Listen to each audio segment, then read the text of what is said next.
Assalamualaikum warahmatullahi wabarakatuh. Perkenalkan nama saya Fatarani Mazayaknia Putri, NPM 22082011107171. Saya dari kelas B. Di sini saya akan menjelaskan materi kembali, tepatnya pada materi pertemuan ke-11, yaitu tentang collaboration. Nah, kita mulai dari collaborative partnership. Jadi era digital itu mendukung orang untuk terhubung dengan orang lain dan berbagai ide. Kecerdasan kolektif ini tuh lebih besar daripada jumlah bagian-bagian individualnya. Nah, kita mulai dari content sharing through open sourcing, yaitu berbagi konten melalui open sourcing. Dibagi jadi dua, ada open system atau membuka sistem, dan ada open source, yaitu membuka sumber. Open system itu terdiri dari perangkat keras non-eksklusif yang memungkinkan pihak ketiga untuk membuat produk tambahan untuk dipasang atau dioperasikan dengan sistem. Sedangkan open source itu mengacu pada perangkat lunak, software, apapun yang kode sumbernya tersedia gratis.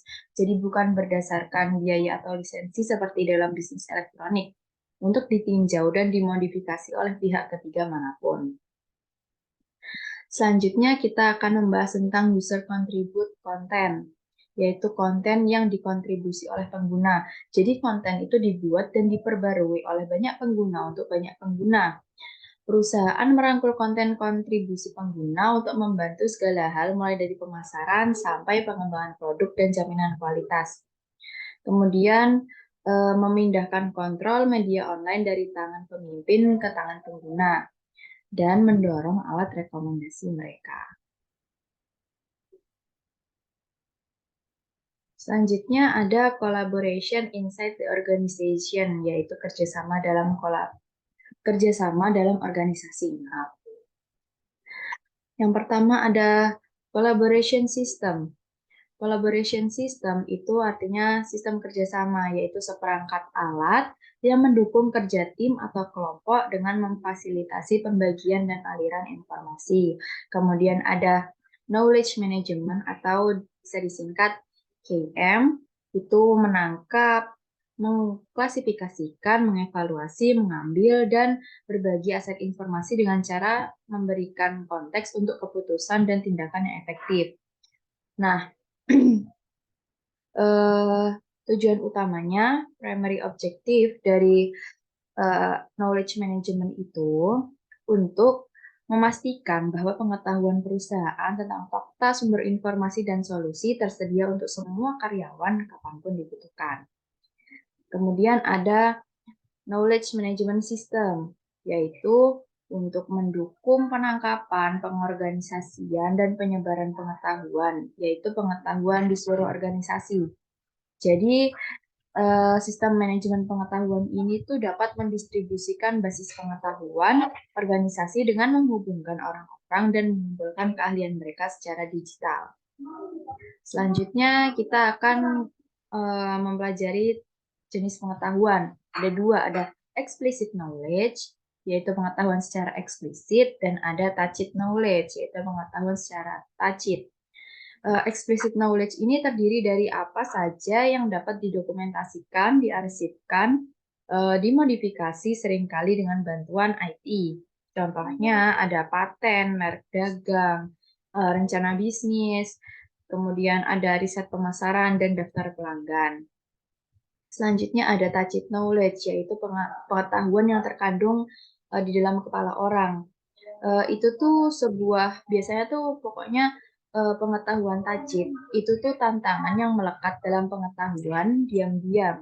Jadi seperti mencari tahu bagaimana mengenali, menghasilkan, berbagi, dan mengelola pengetahuan yang ada di kepala orang.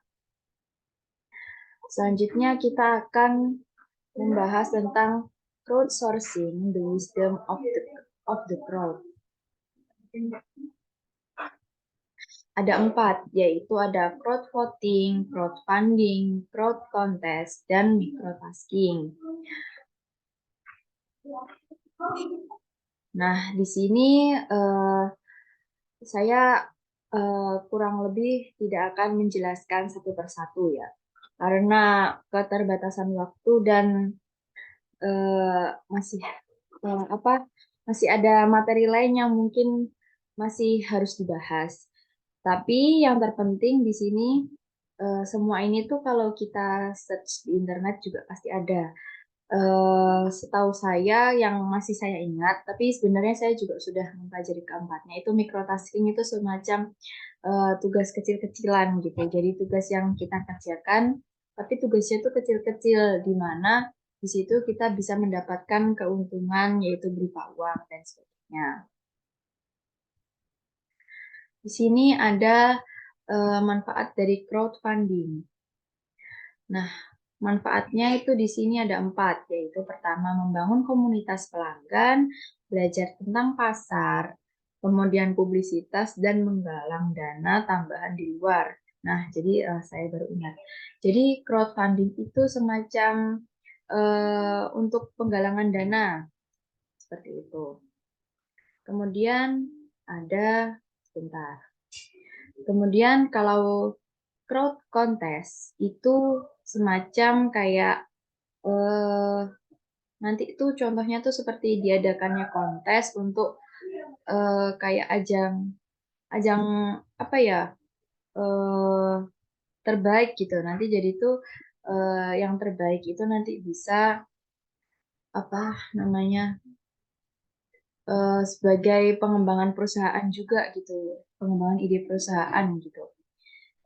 Tapi itu tuh diambil dari kayak sebuah ajang perlombaan seperti itu. Seperti contohnya tuh Starbucks. Starbucks itu kan pernah ada kontes di mana menggambar itu kan apa namanya gelas gelas cupnya ya cupnya. Di situ nanti jadi perusahaan Starbucks itu mencari eh, apa namanya hasil terbaik, ide terbaik dari kontestan.